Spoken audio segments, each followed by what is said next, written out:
કૃષ્ણ મિત્રો, સ્વાગત છે તમારું જય શ્રી કિચનમાં। તો આજે આપણે બનાવીશું દહીંનું રાયતું।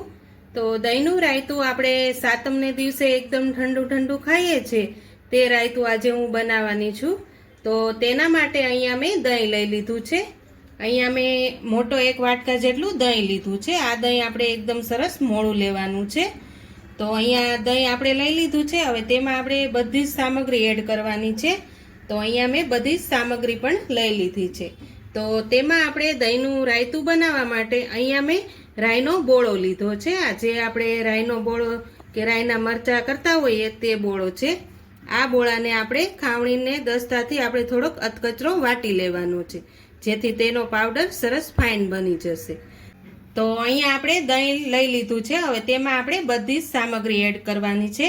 તો પહેલાં આપણે દહીંને એકદમ સરસ રીતે ફેટી લેવાનું છે। તો આ રીતે આપણે એકદમ સરસ રીતે ફેટી અને એકદમ ક્રીમી બનાવી લઈશું। તો દહીં આપણું એકદમ સરસ બની જશે। આ રીતે આપણે એકદમ સરસ રીતે મિક્સ કરી લઈશું। તમે જોઈ શકો છો। જો તો અહીંયા આપણે દહીં એકદમ સરસ રીતે ફેટી લીધું છે। હવે તેમાં આપણે 2 મોટી ચમચી જેટલી ખાંડ એડ કરીશું। આ રાયતા દહીંમાં થોડીક મીઠાશ હશે તો જ આપણને આ દહીં એકદમ સરસ બનીને તૈયાર થશે। હવે તેમાં આપણે થોડુંક સ્વાદ પ્રમાણે નમક એડ કરી દઈશું। હવે તેમાં આપણે જે રાઈનો બોળો લીધો છે, રાઈનો બોળો તે આપણે અંદર એડ કરવાનો છે।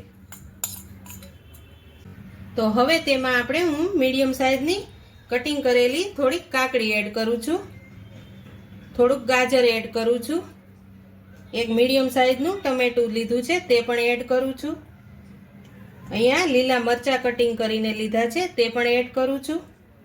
હવે તેમાં આપણે થોડીક બુંદી નાખવાની છે, જે આપણે ખારી બુંદી આવે છે તે પણ આપણે એડ કરવાની છે, અને થોડાક આપણે લીલા ધાણા એડ કરવાના છે।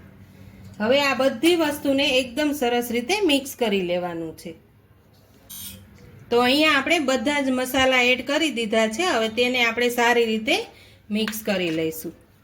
જો આ રીતે તમે દહીંનું રાયતું બનાવશો ને તો સાતમને દિવસે આ રાયતું ખાવાની ખૂબ મજા આવે છે। તમે જો ઢેબરા બનાવ્યા હોય કે તીખી રોટલી કે બનાવ્યું હોય તેની સાથે આ દહીંનું રાયતું ખૂબ સરસ લાગે છે। તમારે આ રાયતું છઠને દિવસે બનાવી લેવાનું અને પછી આ રાયતાને તમારે ફ્રીજમાં મૂકી દેવાનું। તો સાતમને દિવસે તમને આ રાયતું ખૂબ સરસ લાગશે। તો અહીંયા આપણું દહીંનું રાયતું બની અને તૈયાર થઈ ગયું છે। તમને જો મારી આજની રેસીપી પસંદ આવી હોય તો મારા વિડીયોને લાઈક કરજો, વધુમાં વધુ શેર કરજો, અને હજુ સુધી મારી ચેનલને સબસ્ક્રાઈબ ન કરી હોય તો પ્લીઝ સબસ્ક્રાઈબ કરી દેજો, અને કોમેન્ટ કરીને કહેજો કે આજની રેસીપી તમને કેવી લાગી।